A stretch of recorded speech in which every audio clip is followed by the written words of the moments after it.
Pour faire face au virus Ebola qui menace toute la sous-région, le département de Toulouse-Pleville, situé non loin du Libéria, mène une campagne de sensibilisation pour éviter que la maladie atteigne cette localité. Ce lundi 11 août est célébrée la journée nationale de l'arbre. Le thème « Plantons des arbres pour lutter contre le réchauffement climatique ». Le ministère des Eaux et Forêts a choisi la ville de Mans, capitale du Tonkouy, pour cette célébration. Une crise alimentaire touche plus de 6 millions de personnes au Burkina Faso et au Niger à cause du manque de pluie. Des dispositions sont prises par le Burkina Faso et le Niger pour faire face à cette crise. Mesdames et messieurs, bienvenue et merci de regarder RTI 1. Le gouvernement ivoirien, pour lutter contre le virus Ebola qui sévit en Afrique de l'Ouest, demande aux populations d'éviter de se serrer les mains.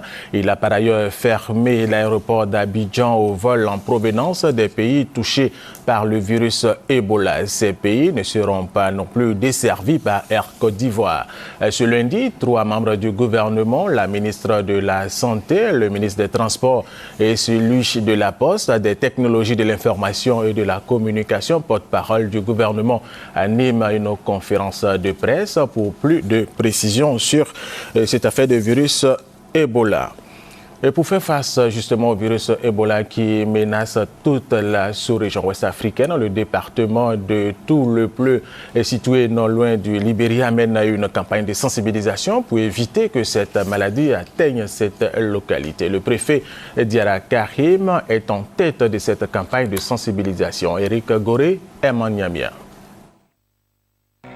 Situé à 20 km du Libéria, le département de Toulouse-Pleu est aussi menacé par la fièvre d'Ebola qui sévit déjà dans ce pays frontalier à la Côte d'Ivoire. Ici, les dispositions sont prises, les habitudes alimentaires ont changé. Les populations disent respecter les consignes du gouvernement. Avant de manger, d'abord je lave la main, je contrôle la nourriture que je dois manger dans les restaurants quand je sors hors de Toulouse-Pleu. Quand je m'en vais au dehors, je salue les gens. Quand je reviens à la maison, je lave ma main avec savon. Le directeur départemental de la santé, quant à lui, rassure et met fin aux rumeurs qui font croire que l'Ouest est touché par cette maladie. La fièvre Ebola est effectivement à notre porte, puisque 2 pays limitrophes sont touchés, que sont la Guinée et le Libéria. Mais pour le moment, ce que nous pouvons dire, en Côte d'Ivoire, il n'y a pas encore eu de cas. Le préfet du département, Diarra Karim, a fait fermer 2 marchés et installer un poste de contrôle avancé sanitaire pour filtrer toute entrée sur le territoire national. Un stand d'isolement est déjà installé pour éviter la contamination au cas où cette maladie rentrerait sur son territoire. Diarra Karim demande tout de même à la population de respecter toutes les consignes de protection. Il y a une série de mesures que le gouvernement a édictées. Ces mesures-là concernent essentiellement l'interdiction de la consommation de la viande de brousse, mais il y a également l'interdiction de manipuler des animaux trouvés morts en brousse. Des efforts sont consentis chaque jour à Toulouse-Pleu pour la protection de la population contre le virus d'Ebola. Cependant, d'autres choses restent à faire. Le renforcement du personnel du poste de contrôle avancé sanitaire pour le rendre plus efficace.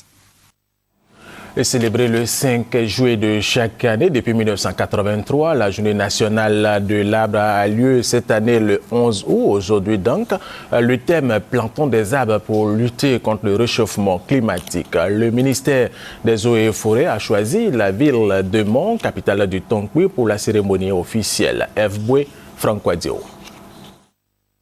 Le continent africain, continent à moitié constitué de zones arides et forestières, est particulièrement vulnérable aux effets du réchauffement climatique. La Côte d'Ivoire n'y échappe pas et les défis à relever, surtout dans le secteur forestier, sont nombreux. Notre pays a entrepris un certain nombre d'initiatives dont les dernières en date sont la prise en main des forêts classées, l'interdiction du sillage clandestin communément appelé sillage à façon. Interdiction d'exploitation du bois au-dessus du 8e parallèle et surtout le nouveau code forestier qui consacre un cadre juridique, politique et stratégique s'articulant principalement autour des axes suivants. la gestion durable et participative des forêts ainsi que la gouvernance forestière, des éléments pour conduire la politique forestière où figure en bonne place le reboisement. Une journée nationale donc pour sensibiliser. Cette journée m'offre donc l'opportunité d'inviter l'ensemble de la communauté nationale à prendre des initiatives concrètes pour reconstituer le couvert forestier par la mise en défense, la plantation d'arbres et une utilisation rationnelle des ressources forestières. Objectif, obtenir la participation de tous les acteurs et les collectivités. L'édition 2014 de la Journée nationale de l'arbre sera marquée par des actions pratiques de planting d'arbres à travers le pays. Mans a été cette année choisi par le ministère des Eaux et Forêts. Thème retenu, plantons des arbres pour lutter contre le changement climatique. L'auteur Georges Yao Kofi a mis sur le marché un ouvrage de sensibilisation et de protection des forêts ivoiriennes. L'ouvrage est intitulé « Destruction des forêts en Côte d'Ivoire, accusé, levez-vous ». La dédicace de l'ouvrage s'est faite au cours d'une cérémonie au district d'Abidjan. Chantal Eouma Kandan a assisté à cette dédicace pour RT1. Voici son reportage.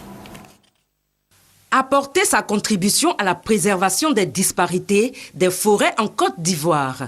C'est l'objectif visé par Georges Yao Kofi, auteur du livre « Destruction des forêts en Côte d'Ivoire, accusé, levez-vous ». L'ouvrage retrace l'arbre généalogique de la forêt ivoirienne en indiquant que de 16 500 000 hectares en 1960, il n'en reste que 2 millions d'hectares aujourd'hui. L'auteur suggère donc qu'il faut agir vite, avant qu'il ne soit trop tard. Quand nous coupons, ne serait-ce que la branche d'un arbre, nous blessons son cœur et il nous maudit. De la même manière que le corps de l'homme est le temple du Saint-Esprit, l'arbre est aussi l'habitat de certains principes de vie. Détruire la forêt, c'est se détruire, se tuer. Les arbres ont aussi droit à la vie, respectons-les. Aidons-les à survivre pour qu'ils nous aident à vivre. Georges Yao Kofi, à travers son ouvrage, donne l'alerte et invite les populations à adopter un comportement éco-citoyen, spécialement être des défenseurs et protecteurs de la forêt ivoirienne. Au cours de son séjour à Washington pour participer au sommet États-Unis d'Amérique-Afrique, le Premier ministre Daniel Cablon-Duncan, en marge de ce sommet, a accordé des audiences à plusieurs personnalités, nous dit Viviane Aïba. Ce séjour américain a été mis à profit par le Premier ministre Daniel Cablon-Duncan pour vendre la destination Côte d'Ivoire aux investisseurs américains. Mercredi, en début de soirée, le Premier ministre était l'invité d'un dîner organisé par la communauté des hommes d'affaires et la Chambre de commerce des États-Unis.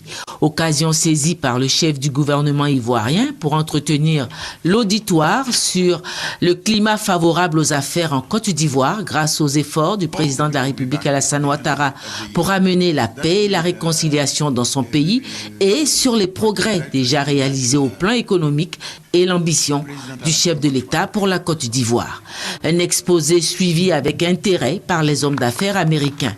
Le lendemain, jeudi, le Premier ministre recevait une délégation de Merlins Group, important groupe d'entreprises dont le chiffre d'affaires est de l'ordre de 150 milliards de francs CFA. On a plusieurs projets. Notre groupe est très engagé sur la Côte d'Ivoire, qui est un pays très important pour avoir ce qu'on appelle le gateway sur les États-Unis. Donc la Côte d'Ivoire nous intéresse dans plusieurs domaines, dans le domaine de l'hospitality, hôtellerie, le tourisme.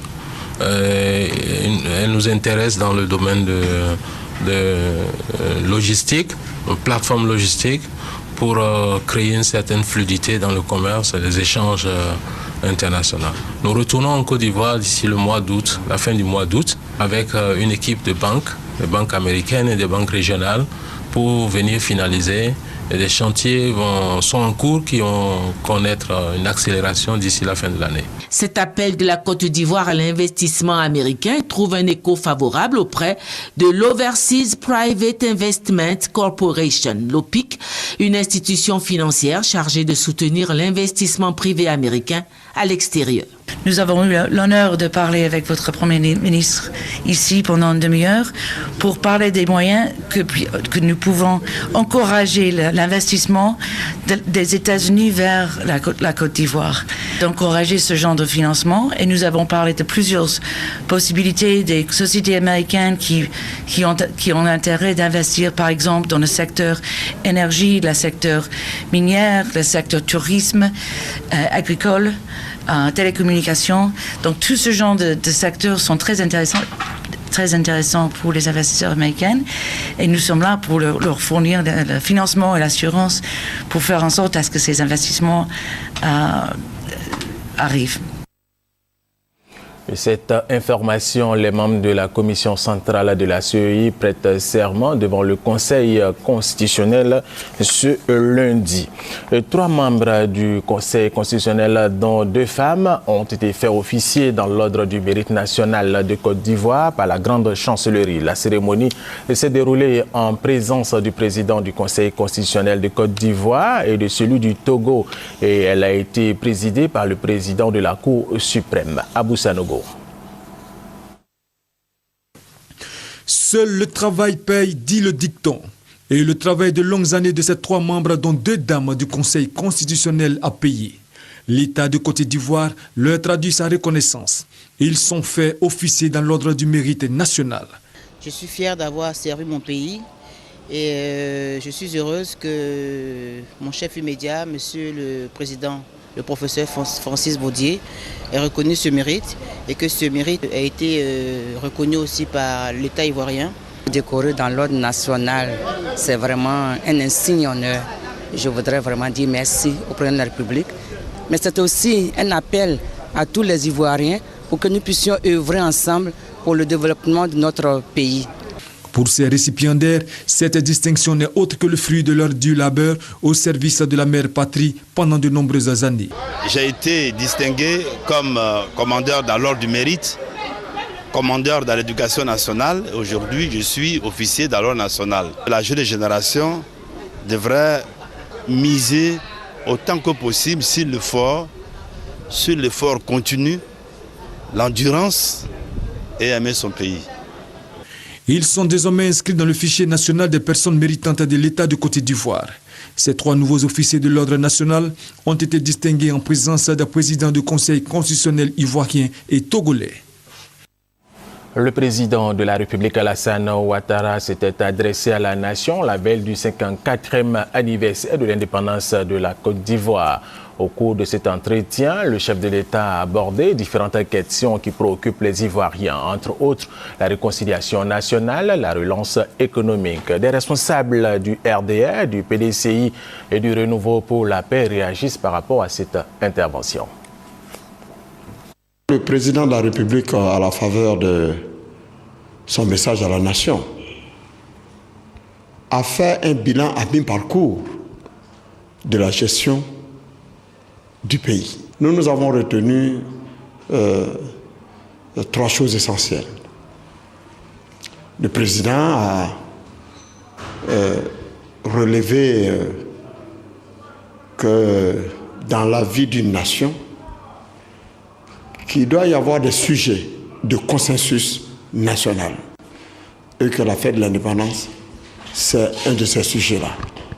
Vous vous rappelez que le chef de l'État, candidat d'alors, avait promis qu'il allait changer notre pays. Pour certains, c'était un rêve. Pour d'autres, c'était, de la politique politicienne. Et vous voyez, dans tous les domaines, je dis bien dans tous les domaines, la Côte d'Ivoire a fait un bond en avant. Le chef de l'État a fixé 3 objectifs à son gouvernement. Premièrement, la gestion de la dette intérieure qui permettra aux entreprises nationales d'avoir des ressources, donc favoriser la croissance. La deuxième, c'est le coût de la vie. Donc le chef de l'État, certainement, tel que je le connais, de façon déterminée, donnera des instructions. La troisième priorité que le président s'est engagé à donner à son gouvernement, c'est, disons, la question de l'emploi, surtout l'emploi des jeunes. Vous voyez, ce troisième pan de l'intervention du président donne espoir à la nation, donne espoir aux Ivoiriens. Mais il n'a pas oublié d'apaiser les Ivoiriens sur les questions électorales. Tout le monde sait qu'en Afrique, les problèmes d'élection, les périodes d'élection sont des périodes de crise. Et c'est pour cela, de façon patiente, par la pratique d'un dialogue effréné et sans relâche, le chef de l'État recherche toujours le consensus autour des questions politiques, notamment la question de la commission électorale indépendante. Vous voyez qu'aujourd'hui, l'opposition a rejoint cette commission qui en fait un instrument consensuel où tous les Ivoiriens seront d'accord sur, disons, la question électorale. Donc vous voyez, au plan du passé, au plan du présent, au plan de l'avenir, le chef de l'État s'inscrit résolument dans la gestion de ce pays en accent sa vision, son action sur la philosophie oufouettiste, c'est-à-dire le dialogue, rien que le dialogue pour la recherche d'un consensus national. La particularité de l'intervention du président de la République, c'est que des journalistes sont venus, lui ont posé des questions spontanées et lui aussi a donné des réponses tout aussi spontanées. Dans l'interview du président de la République, il a fait étalage de 3 aspects importants de la vie de la nation. Le premier aspect concerne la situation économique de la Côte d'Ivoire. Lui-même l'a souligné, lorsqu'il est arrivé au pouvoir, il a trouvé une Côte d'Ivoire défigurée,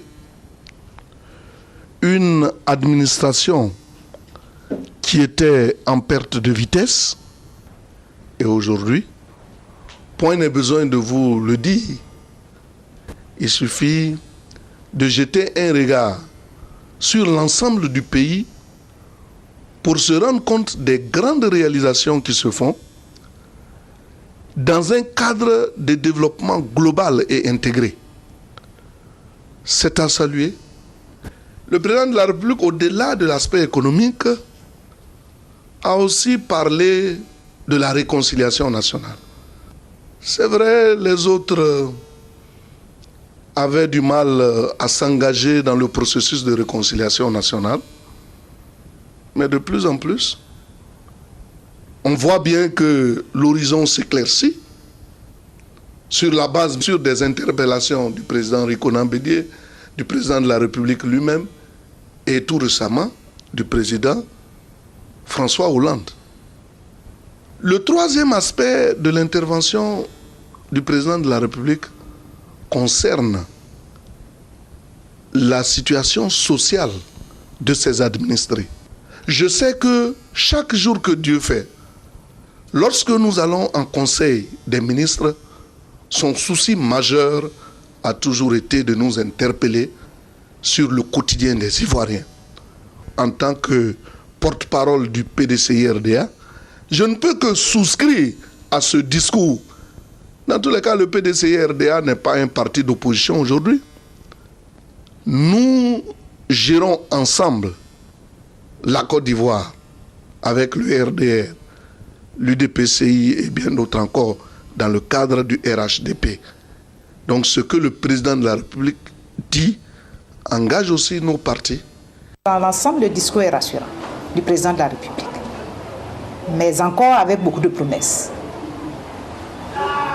Et donc, ces promesses pour arriver à l'émergence, il faut qu'on s'organise, que le président de la République prenne toutes les dispositions pour que toutes les couches de la population s'impliquent pour que nous voyions pointer cette émergence.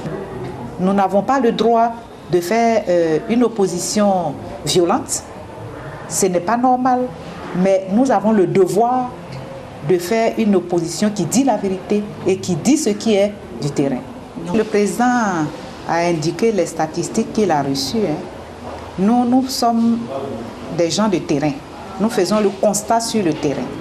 Je suis marraine des jeunes sans emploi de Côte d'Ivoire. C'est des milliers de jeunes qui sont sans emploi.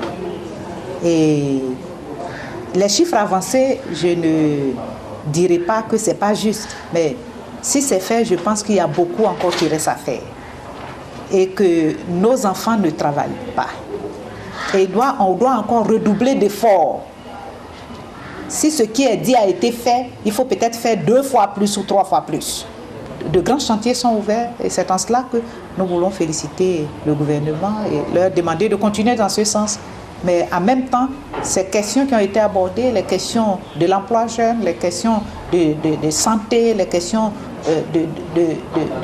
de scolarité, toutes ces questions sont de grands chantiers à ouvrir réellement. Il ne faut pas rester au niveau promesse. Ont été recueillis par Gabriel Zani Emmanuela. Autre information, le président de l'Assemblée nationale, Guillaume Soro, sera dans la localité de Daloa dans les prochains jours. Les cadres et élus de Daloa, avec à leur tête le président du conseil régional du Haut-Sassandra, le professeur Alphonse Guégué-Madi, s'organisent pour lui réserver un bel accueil. Eric Goré est Magnamien. Comment faire régner la paix dans la région de Daloa et comment s'unir pour le développement? C'est autour de ces valeurs que se sont réunis élus et cadres de la région à Daloa. Au cœur des discussions, l'arrivée prochaine du président de l'Assemblée nationale dans la localité. Pour le professeur Alphonse Guégué-Madi, président du conseil régional, cette visite doit être une réussite. C'est pourquoi il invite chacun à apporter sa contribution. La mobilisation, la disponibilité, l'expression de leur volonté, qu'elles s'associent. Maître Émile Seri Kosugro, cadre de Daloa, place en cette visite un espoir. Quand le président de l'Assemblée, avec ce que nous avons vu dans certaines régions, passe, il reste toujours des traces indélébiles, à savoir la construction des maternités, des écoles, les dons aux foyers démunis.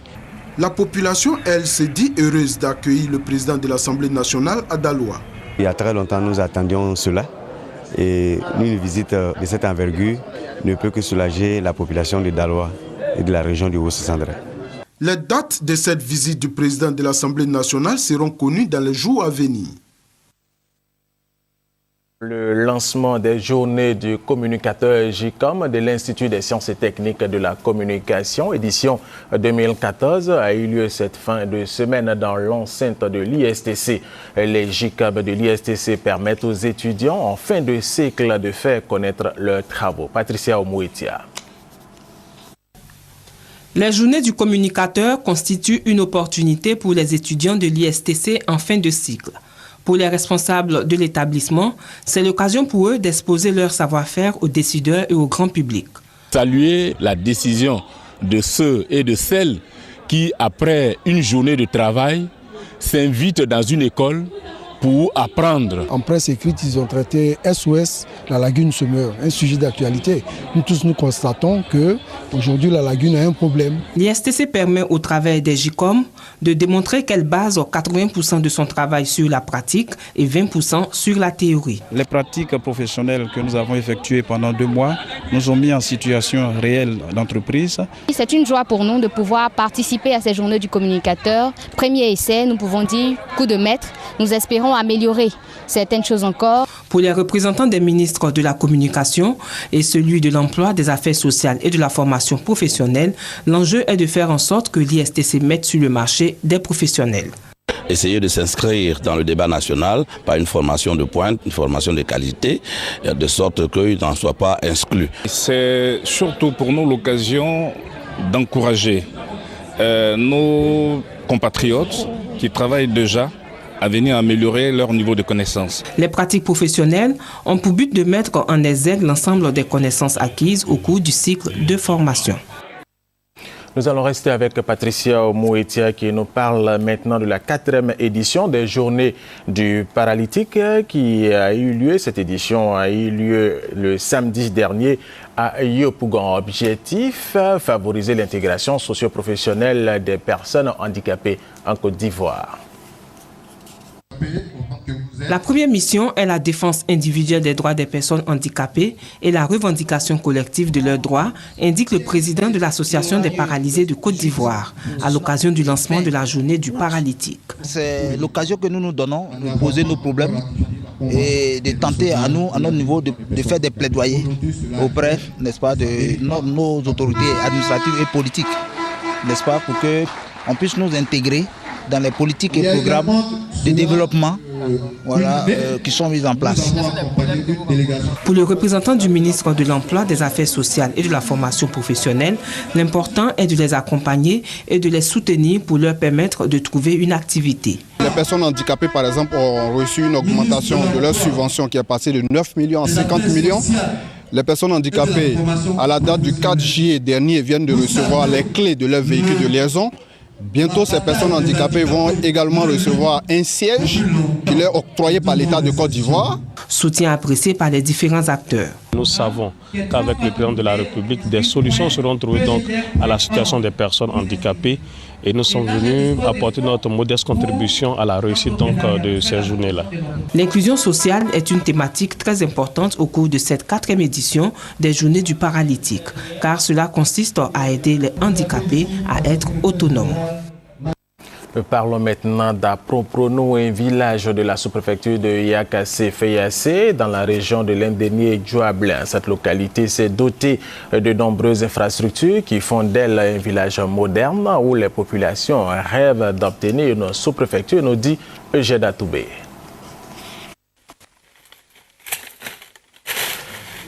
Des femmes agricultrices qui se battent au quotidien pour écouler sur les marchés les produits de leurs champs, parfois transformant ces produits sur place. Des jeunes et des hommes ayant accepté de rester au village pour travailler la terre ou exerçant une activité grâce à laquelle ils peuvent se prendre en charge. Tous ce sont des acteurs participant au dynamisme du village d'Aprompronou. Je suis en parfaite harmonie avec la population. Il n'y a pas de divergence. Nous attendons que la voie donc, qui devait partir de Daoukro pour déboucher sur Aprompronou soit achevée parce qu'elle a été bitumée jusque sur la Komoé. Mais le tronçon donc, de la Komoé à Aprompronou reste à être bitumé. Et puis qu'il y ait donc une ouverture de la voie partant d'Aprompronou donc qui arrive au Ghana. Pour que donc les activités de cette zone aussi puissent se développer véritablement. Aprompronou, c'est un village de 10 000 âmes qui progresse d'année en année au regard de ses acquis en termes d'infrastructures socio-économiques.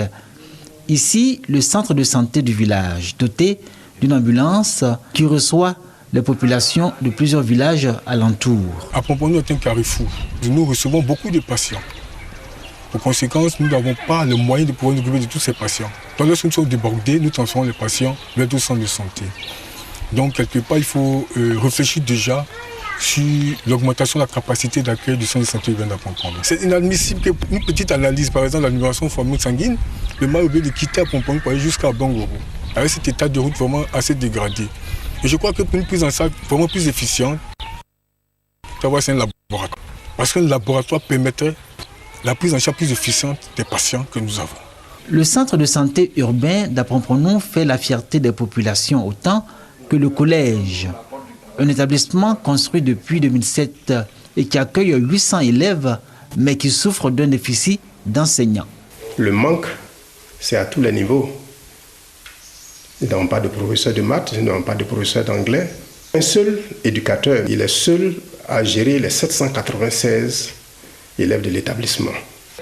Aprompronou poursuit sa progression dans un contexte d'évolution démographique. Du coup, se pose un déficit de logement.